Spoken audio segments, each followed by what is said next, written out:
Chers frères et sœurs qui habitez sur le continent africain, vous êtes des centaines de milliers à suivre EMCI et on est tellement reconnaissants pour tous les témoignages et les messages d'encouragement que vous nous envoyez constamment. Et aussi reconnaissants pour toutes celles et tous ceux qui ont soutenu EMCI lors des dernières campagnes de dons et particulièrement ceux qui ont rejoint la grande famille des partenaires, les 20 000 partenaires mensuels de MCI. Cependant, plusieurs d'entre vous, vous auriez voulu rejoindre cette grande famille, mais vous ne le pouvez pas parce que vous êtes dans un pays où le système bancaire ne permet pas de mettre en place un don mensuel automatique. En effet, mais nous avons une bonne nouvelle, deux bonnes nouvelles d'ailleurs. La première, c'est que la campagne des 20 000 partenaires suit son cours. Il n'est pas trop tard pour vous de rejoindre cette famille des partenaires. La seconde, c'est que nous avons mis en place un système pour vous qui êtes sur le continent africain. Alors, à partir de maintenant, vous pouvez faire un don annuel. Oui, avec un seul don, soutenir EMCI pendant 12 mois entiers. C'est facile et renouvelable chaque année. Pour rejoindre la grande famille des partenaires d'EMCI, il vous suffit d'aller sur la page emcitv.com/20 000, de choisir le mode de soutien annuel et de remplir le formulaire. Chaque année, vous recevrez un SMS et un mail vous invitant à renouveler votre partenariat pour l'année suivante. Nous nous réjouissons de votre précieux soutien. Merci beaucoup. Nous croyons qu'ensemble, nous allons voir le Seigneur sauver une multitude dans les nations francophones. Que Dieu vous bénisse. Nous vous aimons.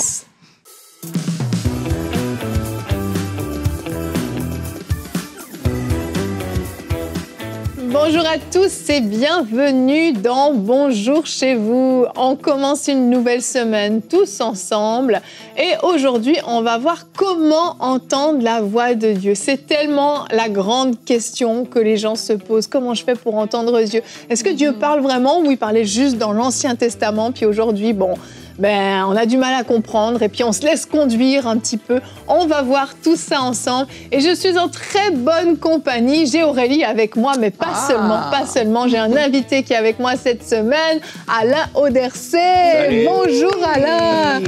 Alors tu es auteur de bande dessinée, mais pas seulement. Tu fais des one-man shows aussi, tu es musicien.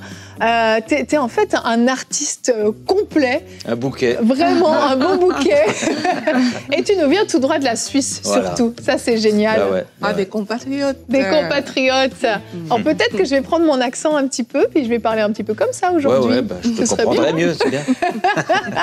Ravi de t'avoir avec nous, tu vas bien? Ouais, super. Ouais, génial. Vraiment, Génial. Vraiment, c'est un plaisir. Tu seras avec nous une bonne partie de cette semaine.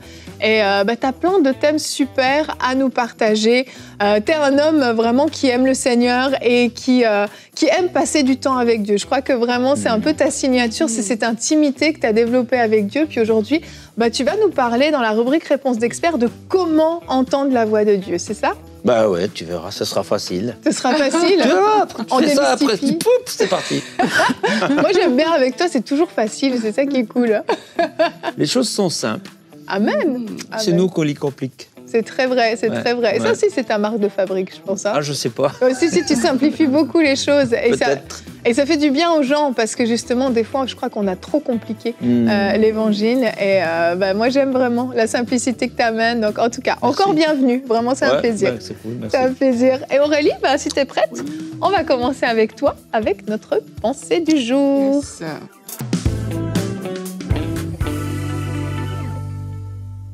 Alors, on entend souvent parler de ce verset de Proverbe 14 au verset 12 qui dit « Telle voie paraît droite à un homme, mais son issue, c'est la voie de la mort. » Ça veut dire quoi? Ça veut dire qu'on peut faire de beaux calculs, on peut être dans des bons plans, une bonne réflexion. La logique la plus logique est être malheureusement à côté de la plaque. Et il y a plusieurs personnes qui peuvent se contenter de la logique humaine parce que c'est un peu peut-être le chemin le plus sûr pour certains, au lieu de rechercher à entendre et à écouter la voix de Dieu. Dans Genèse 26, c'est un verset qu'on explique souvent dans certaines églises, qui parle d'Isaac. Il y avait la famine dans le pays, et puis là, il voulait aller en Égypte, un peu comme tout le monde, parce que là-bas, la situation était différente. Mais la Bible nous dit que Dieu est apparu à Isaac et lui a dit « Ne descends pas en Égypte, demeure dans le pays que je te dirai. » Et alors qu'il a obéi à la voix de Dieu, il n'est pas descendu. La Bible dit qu'il a semé dans ce pays-là et il a recueilli au centuple, car l'Éternel l'a béni. Et au verset 13, c'est dit, cet homme devint riche et alla s'enrichissant de plus en plus jusqu'à ce qu'il devint fort riche. Et quand on lit ça, en fait, c'est une décision dans un certain contexte. C'est un contexte de famine. Tout comme vous pouvez être là, vous avez un contexte, vous avez peut-être des décisions financières à prendre, des décisions d'immigration. Là aussi, c'était ça. Ça concernait en même temps le côté financier, mais aussi l'immigration, parce qu'il fallait qu'il aille en Égypte. Il y a également des décisions familiales. Ça veut dire qu'il devait prendre toute sa famille, certainement, pour aller avec elle. Et quelquefois, c'est ce qu'on peut vivre dans la vie. On peut être à un stade où il y a des décisions à prendre et la pression de l'environnement, le fait qu'il y ait une famine, te pousse naturellement à aller en Égypte. Pourtant, là, Dieu ne voulait pas qu'il aille en Égypte. Dieu voulait qu'il reste à cet endroit-là et qu'il sème dans cet endroit-là. Donc, c'est important, chaque fois qu'on a des décisions à prendre, de ne pas juste se dire « Ok, je vais suivre la tendance, je vais suivre la logique », mais vraiment de s'arrêter pour dire « Seigneur, quelle est ta vision de cette situation ?» Et alors qu'on va entendre la voix de Dieu, peut-être on fera quelque chose qui n'est pas populaire, quelque chose qui ne plaît pas à tout le monde, mais on sera sûr d'être sur le bon chemin. Parfois, la pression de l'environnement, comme je disais, là, c'est la famine, la pression des événements, même la pression des gens autour de soi peut vraiment être quelque chose qui nous détourne d'entendre la voix de Dieu. Et ça aussi, on voit ça dans la parole de Dieu avec l'histoire de Saül. Saül qui a offert le sacrifice à la place de Samuel. Pourquoi? Parce qu'il était pressé par le peuple. Et dans 1 Samuel 13, quand Samuel y revient, il lui dit « Mais qu'as-tu fait ?» Et là, il dit « Mais je me suis dit que les Philistins vont descendre contre moi et je n'ai pas imploré l'Éternel, donc je n'ai pas pris le temps d'entendre ce que Dieu avait à dire. C'est alors que je me suis fait violence et que j'ai offert l'Holocauste. » Donc là, il était sous une pression, comme peut-être vous qui nous écoutez, vous pouvez être sous une pression quelconque aujourd'hui, la pression de se marier, la pression de fonder un foyer, d'avoir des enfants, d'acheter une maison, etc. On peut se tromper en pensant qu'on fait une bonne chose, alors que c'est la pression qui est en train de nous conduire. Donc, faisons attention. Je vous encourage à vous poser cette question aujourd'hui. Qu'est-ce qui me motive vraiment, sincèrement? Est-ce que c'est mon environnement ou alors est-ce que c'est vraiment une décision qui se base sur le fait que j'ai une intimité avec Dieu? Et toutes les fois, on va prendre des décisions qui se basent sur notre intimité. Et bien, comme Isaac, la voie sera libre, le chemin sera ouvert, même si le contexte est problématique.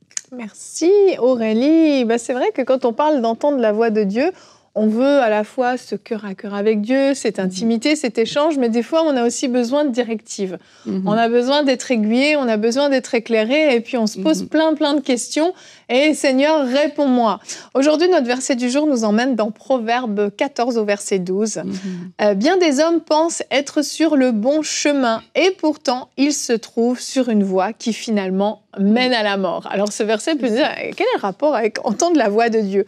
C'est qu'en fait, il y a des moments où Dieu vient nous parler pour nous reprendre aussi. Dieu vient nous parler pour nous corriger, pour nous dire, attention, tu es en train de t'égarer là, tu es en train de partir dans une mauvaise direction.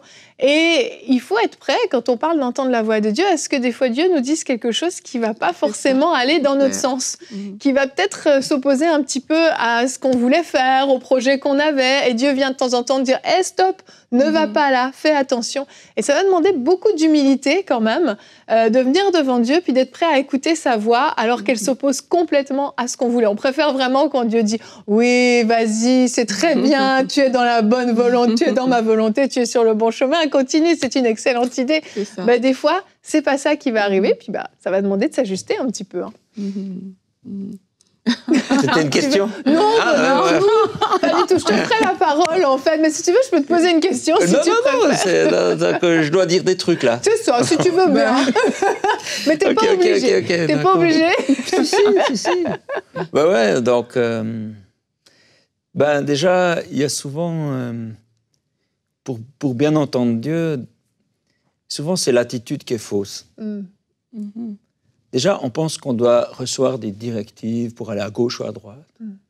Et Dieu s'est souvent présenté, en tout cas via Jésus, il s'est présenté comme un papa, comme un ami, comme quelqu'un de proche. Et c'est pas ce qu'on attend de quelqu'un de proche. On essaye plutôt de passer un bon moment avec lui.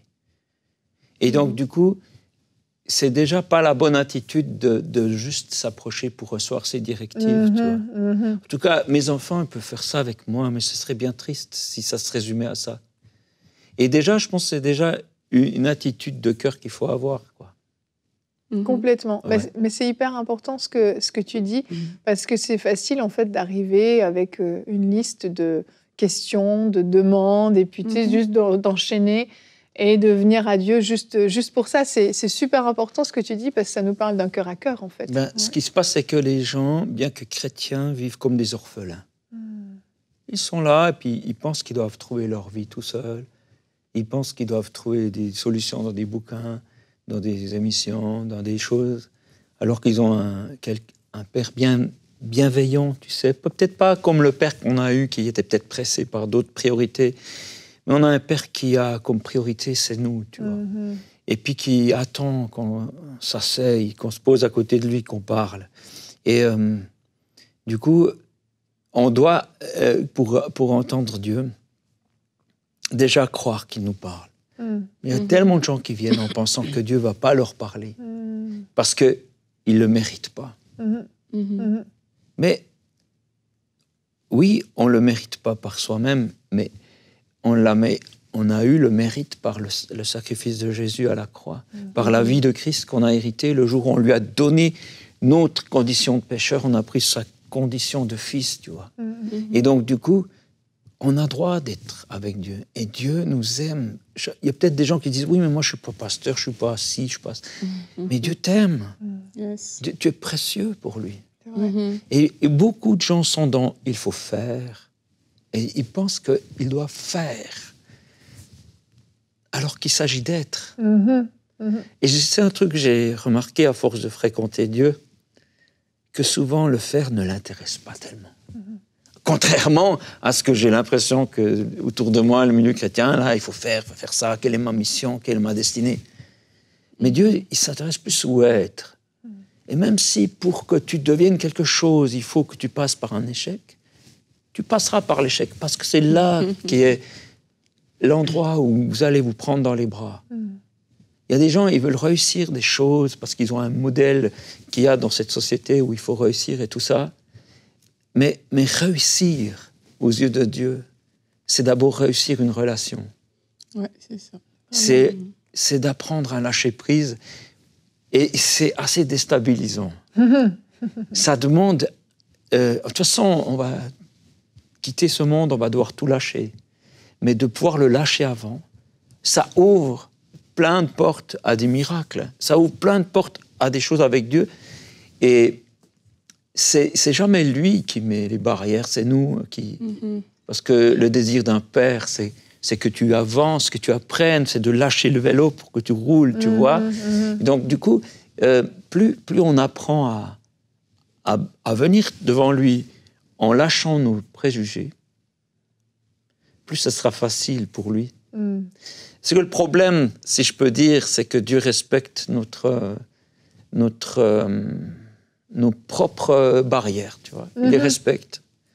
Et il ne va pas les combattre si toi... Il va combattre tes ennemis, pas tes amis. Et donc, du coup... et pour autant que tu lui demandes, pour autant que c'est ton désir, tu vois. Ouais, c'est vrai. Oui, c'est ça. Alors, en fait, je suis tout à fait d'accord avec ça. C'est que, en fait, c'est une relation d'abord. Avant d'être une épicerie ou je ne sais pas trop quoi. C'est vraiment une relation. Et d'ailleurs, toute personne, en fait, c'est la brebis qui écoute la voix de Dieu, en fait. C'est ça, mes brebis écoutent ma voix et me suivent. C'est pas n'importe qui vient, qui dit que, OK, je veux t'écouter, etc. Donc, c'est de s'assurer d'abord qu'on est une brebis, qu'on est quelqu'un qui aime passer du temps avec le père, avec ton berger. Et le berger, il est là pour te conduire. C'est comme quand tu es un enfant, mais tes parents ont la responsabilité de te conduire, de te diriger, de t'amener quelque part. Et ça, c'est une base comme fondamentale. Maintenant, ce qui est extraordinaire, c'est que Dieu, pour l'accomplir, il a le Saint-Esprit qui habite à l'intérieur de nous. Et l'être humain, parfois, n'aime pas la dépendance au Saint-Esprit parce qu'on dirait que c'est difficile. Pourtant, pas tant que ça quand on développe la relation avec Dieu, quand on prend le temps de juste s'approcher de lui parce qu'il est notre Père, quand on prend le temps de passer du temps avec lui, ben là, on trouve, comme la Bible dit, dans nos chemins, dans nos cœurs, des chemins qui sont tracés. On va trouver des voies. Et c'est comme ça qu'on est dirigé par le Saint-Esprit. Mais si on ne veut pas payer le prix d'attendre le Saint-Esprit, d'écouter ce qu'il a à dire, de dépendre de lui, de dire, Seigneur, je mets de côté ce que je pense, parce que la chair aussi a des tendances. La chair a des idées. La chair a beaucoup de choses. Mais si tu refuses si tu n'acceptes pas de dire, je mets de côté ce que ma chair pense, parce que je veux vraiment me focaliser sur ce que toi, tu as à dire, Dieu, ben là, c'est sûr que ce sera difficile. Mais oui, ça commence par la relation. Et vraiment, le Saint-Esprit habite à l'intérieur de nous. Et de cette relation-là, ce sera plus facile d'écouter, de discerner que, mais là, je sens que le Saint-Esprit me conduit plutôt que ce que j'avais pensé de base. Effectivement. Et on va continuer dans cette lignée parce qu'on a envie de t'écouter encore, Alain, parce que comme je le disais, je pense que c'est beaucoup plus simple que ce qu'on croit. Donc, je te propose qu'on enchaîne tout de suite avec la rubrique « Réponse d'experts. Comment entendre la voix de Dieu ?»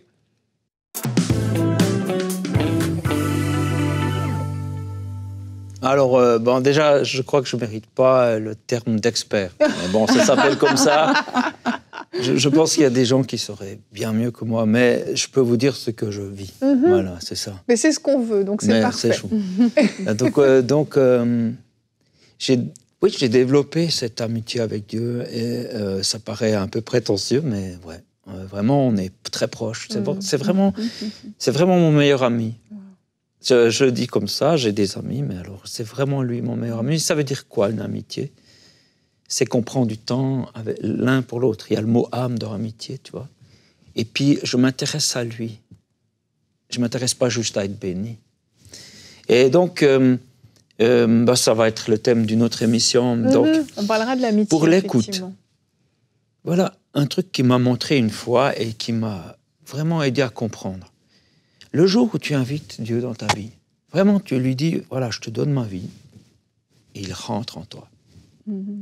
Alors, tu es une maison, ton âme est une maison, il y a plusieurs bâtiments, il y a plusieurs salles, et il n'est peut-être pas partout. Au moins, il est dans le corridor, le hall d'entrée. Ouais, d'accord. Donc, Dieu habite en toi. Et donc, il habite là. C'est sa maison. C'est votre maison à tous les deux, toi et lui. Et Dieu pense en toi. Notre problème, c'est qu'on n'entend pas parce qu'on s'attend à ce que ce soit autrement. On se dit, mais si Dieu me parle, ça va être une voix comme ça. Ainsi parle l'Éternel. Tu dis, ça c'est lui. En plus, il y a des tremolos derrière. Mais réfléchis, Dieu n'est pas ainsi. Il n'est pas à vouloir mettre plein la vue. Bien au contraire. Regarde, quand il a pris apparence humaine, il était comme une simple personne, comme un autre, tu vois. Et donc, quand il pense en toi, ça a le même ton que ta propre pensée. Ça, c'est une clé importante. Et en fait, voilà ce que je vais peut-être révéler à beaucoup de gens, mais qui est une évidence. Tu entends déjà Dieu. Sauf que tu penses que c'est toi. Alors, pour savoir si c'est lui, il y a plusieurs choses. Je pense qu'il y a une chose qui est le plus importante, c'est la parole de Dieu, c'est la Bible. Là, je parle. La Bible, c'est vraiment le roc, c'est sa parole, c'est la chose. Tout le reste va disparaître, sa parole, ce qu'il a dit, ça va rester. Il a créé ce monde en 10 ans. Ce qu'il dit, c'est puissant. C'est respecté dans toutes les sphères spirituelles. Quand on met devant un esprit même très puissant, qu'on dit, Dieu a dit, il ne peut que s'incliner. Parce que c'est ce que Dieu dit. Amen. Donc pour moi, c'est déjà la base de savoir que, en tout cas, ma pensée, si elle n'est pas en accord avec la pensée de Dieu, c'est déjà, alors c'est pas lui. C'est déjà une fausse note, tu vois. C'est une harmonie. Donc tu dis, ça sonne pas juste. Mes brebis entendent ma voix, elles ne suivront pas la voix d'un étranger. Donc ça, c'est déjà une chose. Et après, attention, il y a notre façon de voir la parole de Dieu qui peut être influencée par le milieu où on est. Oui, alors certains vont dire « Ah non, mais moi, je suis évangélique, donc je suis vraiment dans la parole. » Non, non. Si tu penses que tu vois, c'est que tu es aveugle. Je pense que pour recevoir, il faut être là, prêt à perdre ce que tu crois avoir. Tu dois être là, être prêt à remettre en question ce que tu as reçu. Tu fermes ta main parce que tu veux garder ce que tu as, et c'est une pièce de 5 centimes. Ouvre, donne-la. Sois prêt à ce que Dieu puisse la reprendre, parce que comme ça, il pourra mettre des richesses d'or, tu vois. Qu'est-ce que ça veut dire? Ça veut dire que Dieu peut donner, mais c'est, en fait, si tu comprends une chose, que la plus grande bénédiction, c'est pas quelque chose qu'il te donnera, c'est lui. La plus grande chose, c'est Dieu. Et beaucoup de tes demandes sont influencées par une vision mensongère du monde. Tu penses que tu as besoin de ci, de ça ou de ça, parce que tu réagis par des peurs. Alors, ce que tu as besoin, c'est lui. Dans toutes les circonstances. Mais ça demande un « je suis prêt à lâcher et faire confiance ». C'est pas évident. Non. C'est pas évident. C'est plus difficile, je pense même. Ouais. Alors, des fois, avec Dieu, on a eu des exercices de... Il m'a dit, voilà, je vais t'apprendre comment écouter. Alors, on n'a pas le temps de développer ici. Je vous encourage juste... Il y a des histoires que j'ai noté ces exercices qu'on a eus ensemble. Oui. C'est quoi le livre? Dis-nous. Ça s'appelle « Rendez-vous dans la forêt », parce que c'est là que je vais rencontrer Dieu. C'est là que j'étais ce matin. C'est une forêt qui ne ressemble pas à la mienne, mais elle me plaît bien, la québécoise. Bien quand même. Eh oui. Ça, c'est le tome 4. Mais en fait, c'est un peu un thème général, c'est ces rendez-vous avec Dieu. Oui. Mais je sais que dans le 4, là, il m'avait bien challengé, là. Et puis, et donc, alors, il y a... C'est ma manière de vivre, mais je connais d'autres frères qui ont d'autres... Là, par exemple, un frère dans la foi que j'apprécie beaucoup, qui est très proche de Dieu aussi, lui, pour s'entraîner à écouter la voix de Dieu, il demandait « Dis-moi qu'est-ce que va parler le pasteur dimanche ?» Et il demandait et il essayait d'écouter. Et puis, le dimanche... ça parle exactement de ça. Je dis, ah, ça y est, je suis dans le bon chemin. Donc ça s'apprend, finalement. Oui. D'entendre la voix de Dieu, c'est pas quelque chose du jour au lendemain, on l'entend. On apprend à l'entendre et à le reconnaître, surtout, si je comprends bien ce que tu dis. Je soupçonne qu'on l'entend... plus on est proche de la naissance, plus on l'entendait déjà. Et on doit en fait désapprendre des mécanismes de sourds pour entendre. Parce que je pense que c'est naturel d'entendre Dieu. Et c'est juste qu'on a des visions de Dieu qui font que ah oui, ça doit être comme ça, ça doit... Et puis c'est tout des barrières qu'on a rajoutées à un espace qui n'en avait pas besoin, tu vois. Et du coup, c'est lié aussi à la vision qu'on a de lui. Et souvent, on s'attend à ce que Dieu réponde d'une manière parce qu'on pense que Dieu est de cette manière. Tu vois, et ça nous influence. Ça nous influence dans un... Ah, ça tord ce qui va venir, tu vois. Donc, voilà. Il y aurait tellement de choses à dire, je ne sais pas par où commencer. Mais moi, j'aimerais bien que tu nous partages un tout petit peu ces fameux rendez-vous dans la forêt, justement. Comment les challenges, on n'aura peut-être pas le temps de les faire, mais c'est ça, tu vas dans la forêt...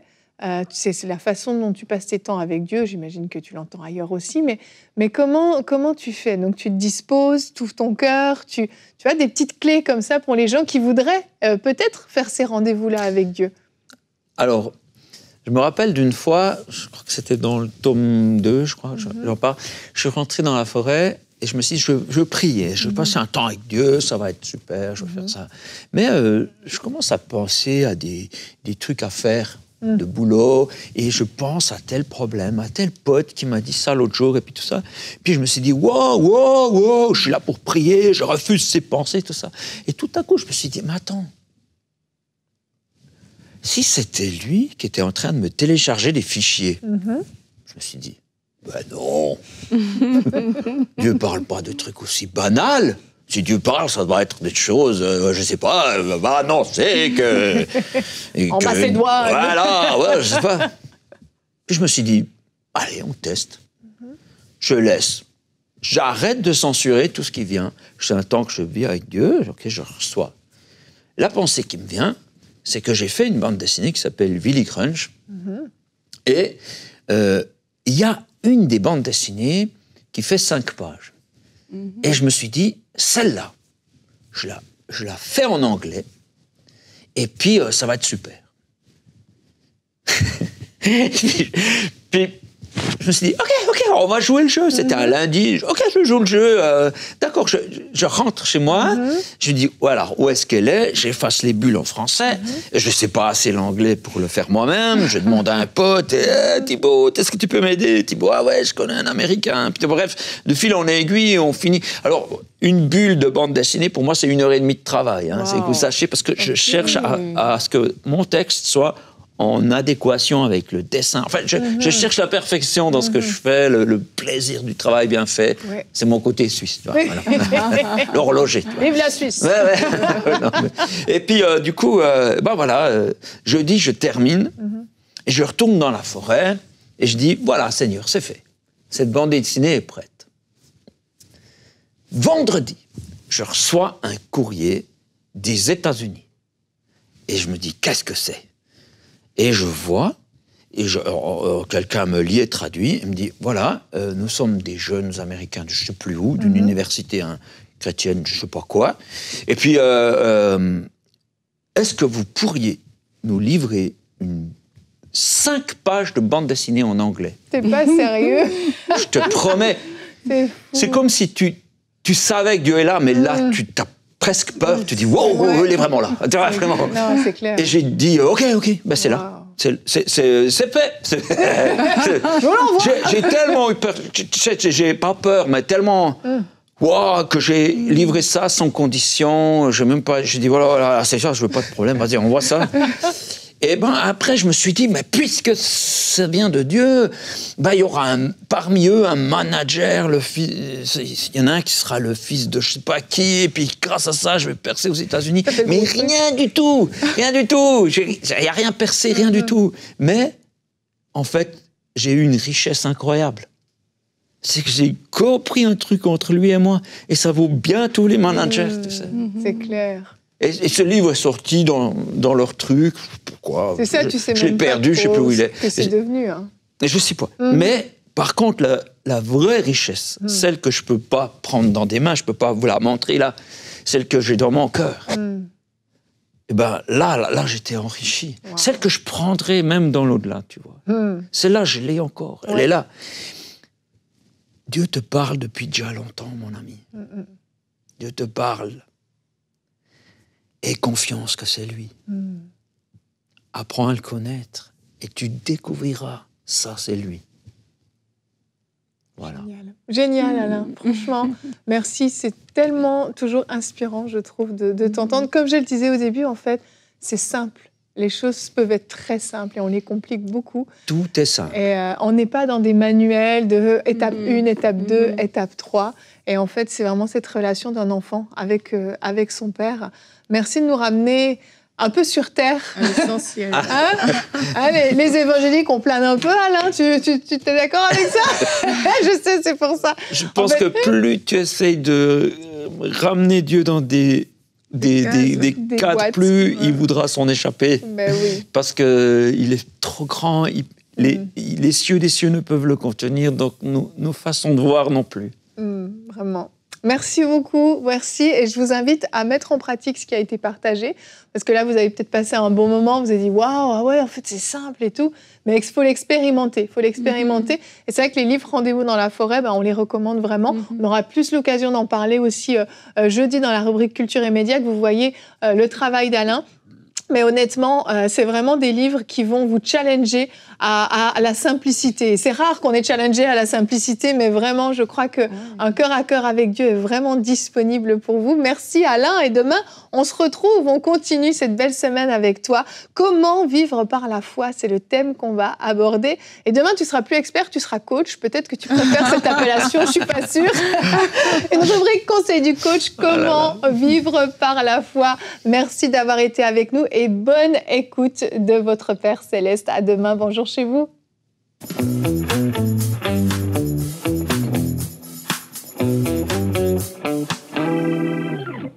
Je vous remercie d'avoir regardé cette émission et j'aimerais prendre le temps de personnellement remercier tous les partenaires. Oui, vous tous qui avez choisi d'être partenaires mensuels, que Dieu vous bénisse parce qu'ensemble, nous avançons pour voir les projets se réaliser au travers EMCI.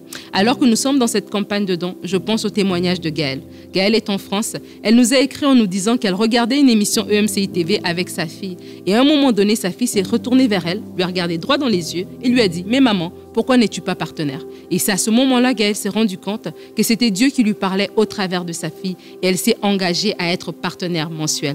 Elle nous dit qu'elle se réjouit de la sortie de l'application Ma Bible. Et moi aussi, j'ai hâte à la sortie de l'application Ma Bible. Ça va être un outil fantastique à la disposition de vous et moi pour notre édification dans notre marche dans le Seigneur. Et j'aimerais vous encourager à être aussi comme Gaëlle. La parole nous dit que Dieu parle tantôt d'une manière, tantôt d'une autre, mais on n'y prend pas garde.